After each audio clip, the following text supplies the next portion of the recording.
Miss Catherine Trammell, please.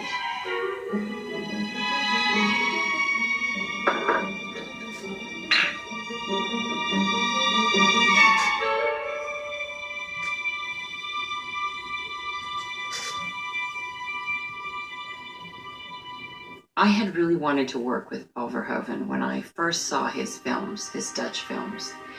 I think he's a genius. And I think that we need films by people who are controversial, filmmakers, people who push the envelope, people who want to say and do things differently from the mainstream. I was just this young actress hacking my way through B and D movies and TV shows and commercials and modeling and trying to find my way. And I read the script and I thought it was just fabulous. I thought it was so well written and so interesting and alluring and fascinating, and I really wanted that part. Miss Trammell? And I couldn't understand why people were turning it down. I mean, I knew it was dangerous, but I thought, this is fantastic part. It's very complex, and it's complicated in the way of old movies, classic movies, when movies were great and they had Orson Welles and they had Edward G. Robinson and they had Lauren Bacall and they had, you know, the really great real actors. And who wouldn't want to be in a movie like that? Well, lucky for me, lots of people didn't want to be in a movie like that. So when they got done offering it to everybody and their next door neighbor, I got to test for it. Well, if I were guilty and I wanted to beat the machine, it wouldn't be tiring. It wouldn't be tiring at all. Why not? Because I'm a professional liar. Johnny wasn't afraid to experiment. I like men like that. What did you pay Nelson? Isn't he the policeman that you shot, Shooter? What if I ask you not to call me Shooter? Huh? Okay, what if I call you Nikki? I paid $50,000 in cash for your psychiatric file. When? About 3 months before I met you. Then they tested a whole bunch of other people. And lucky for me, they picked me.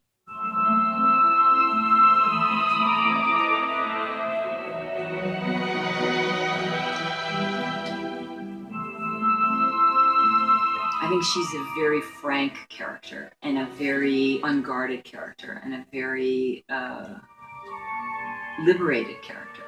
So read me my rights and arrest me. And then I'll go downtown.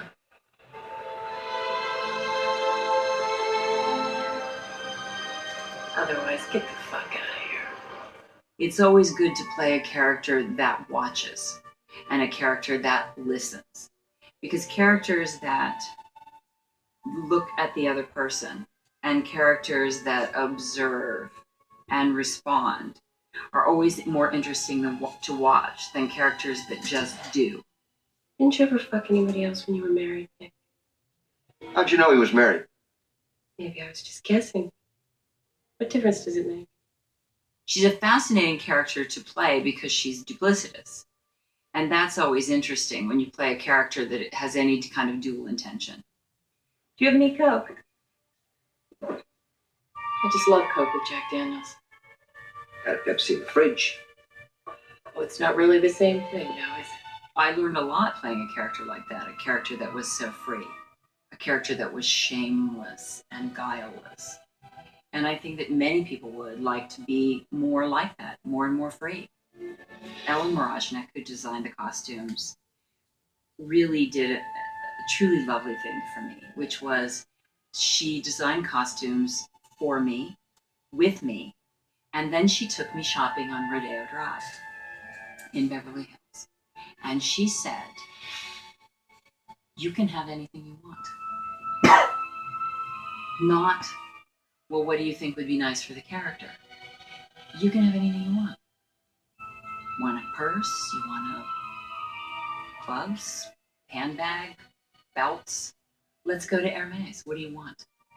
So that I could have that feeling like the character, that I could walk into Hermes and buy whatever I wanted. And believe me, I'd never had that feeling before. So it was so good for me as the character to go in Hermes and buy a $4,000 cashmere throw. And it really did inform the character, and it was great. And Ellen really understood that. And she understood that it did really affect the way that I carried myself, the way that I stood, the posture of the character, to be able to do that. And it affected the way that I stand today. I missed you. I wasn't gone long enough for you to miss me. Did you miss me? No. Michael is a super talented actor, and he has that kind of grit and intelligence and verve that really makes a star. And I think that this character needs a dynamic counterpoint. And for me, I have always in my career been at my best when I get to work with men who are the most dynamic. It's always my best blessing to work with that kind of super full actor like Michael. Paul Verhoeven decided that we should shoot all of the nudity at the end of the movie, which I thought was intelligent. It gave us an opportunity to get to know and be comfortable with each other. So we shot nudity for 10 days at the end. And the first day or two, I was shy, I'm nervous. I had a little bit of experience with nudity, but not so much.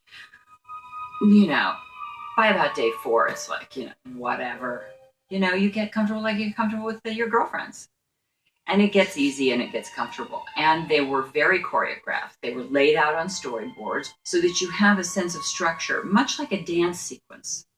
Because when you're doing things like kissing, a person's face is very close to your face. And if you don't know where you're going, all you're going to see is a big head.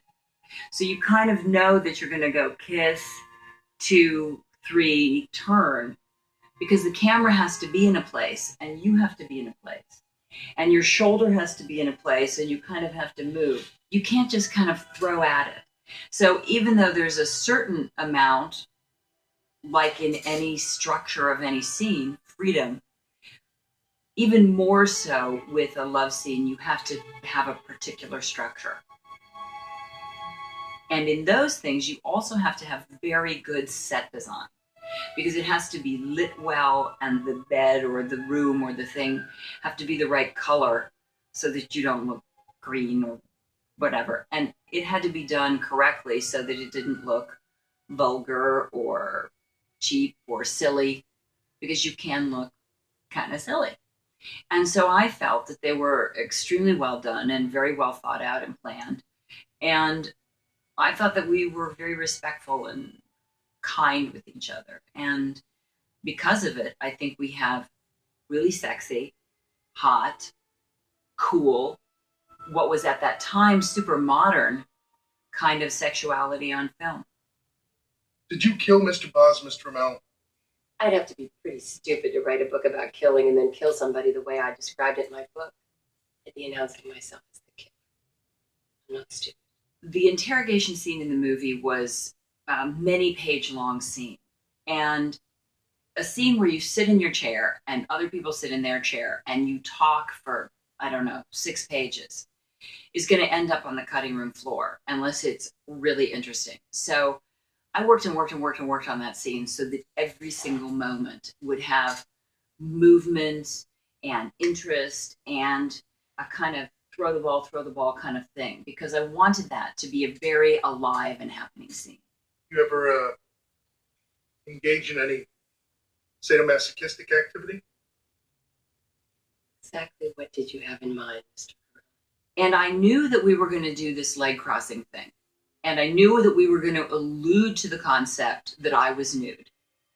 But I did not think that you would see my vagina in the scene. No, because this is an R-rated film that we're going to see in Blockbuster. No one would imagine that you're going to see that in a big studio film in the world. It's inconceivable. So, no, obviously, it was not something that in feature films in this day and time in the world we could ever imagine would actually occur and be seen. But when we're doing the film, Paul told me that you could see the reflection of my underwear in the film and you knew that I had underwear. So we would have to take out the underwear so that it would create a shadow because the white was bouncing back light. And then later, when I saw it in the screening, I was shocked, stunned, and mind blown. And I think primarily because he didn't say to me, look, this is what I've got. I want to go with it. Let me show it to you. I think if I had had my own time to come to terms with it, I probably would have come to terms with it. But I think seeing it in a room full of strangers was so disrespectful and so shocking that I didn't know what to do. So I went into the booth and slapped him and left and was not comfortable with the film. But I agree that it's good for the scene, but I don't agree with the way he proposed it to me. Maybe that's what you're counting on to get you off the hook. Writing the book gives you an alibi. Yes, it does, doesn't it? The answer is no. I didn't kill him. I don't think that it moved my career because you saw my dress. I think it moved my career because I'm good in the movie and that the movie is an intriguing film that people still like to see.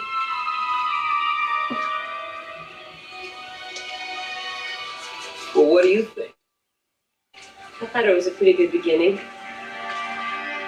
These directors, like Paul Verhoeven, are the directors that bring us new ways of thinking, expand our mind, and make us be and do differently.